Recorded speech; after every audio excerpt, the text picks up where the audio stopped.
A biologist started tracking the number of lynx in the Yukon. They recorded the population every 3 years as follows. So we can see a bunch of years and a different population for the lynx.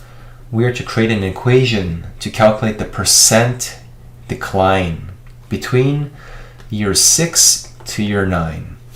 We're focusing on the numbers 42,000 going down to 5,000. And we want to show the math behind it. This is where we have to understand the concept called percent of change. The percent of change formula is B minus A over A. Let me show you how this works. The percent of change, when looking at the numbers 42,000 going down to 5,000, this is your A, this is your B,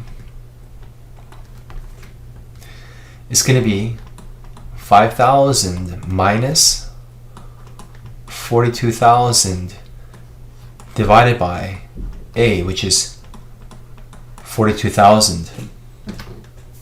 So this is approximately negative 0.88.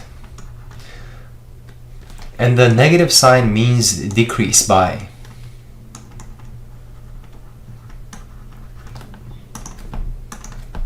%.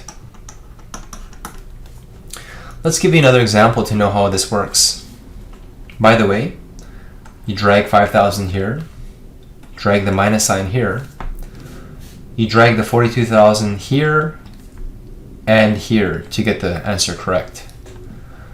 So when learning about percent of change, let's use a classic example. Suppose you want to invest $2 and it grows to be $4 by the end of the year. That's good. Now people learn about percentages and it doesn't seem too hard. They usually divide some numbers. What's 4 divided by 2?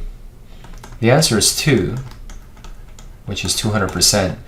And it's correct to say that the number $4 is 200% of $2. Sometimes people divide the other way. What's 2 divided by 4? The answer is 1/2, or 50%, 0.5, which is 50%. So it is correct to say that $2 is 50% of $4.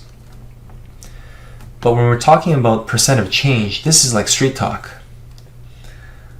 $2 becomes $4. This is the first number, this is the second number, and we recognize right away that it's increasing by. Increasing by, it's going to be B minus A over A, which is 4 minus 2 over 2, which is 2 divided by 2, which is 1, which is 100%.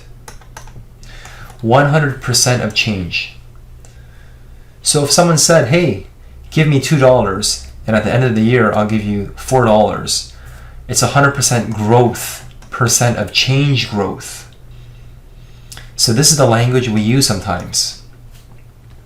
Now if someone says, I'll take your $2 and I'll multiply it by 100% and end up giving you 2 times 100%, is 2 times 1 is $2, you'd get the same money back, which you'd be very disappointed by. So this is a language kind of question. Just be very careful about this percent of change formula.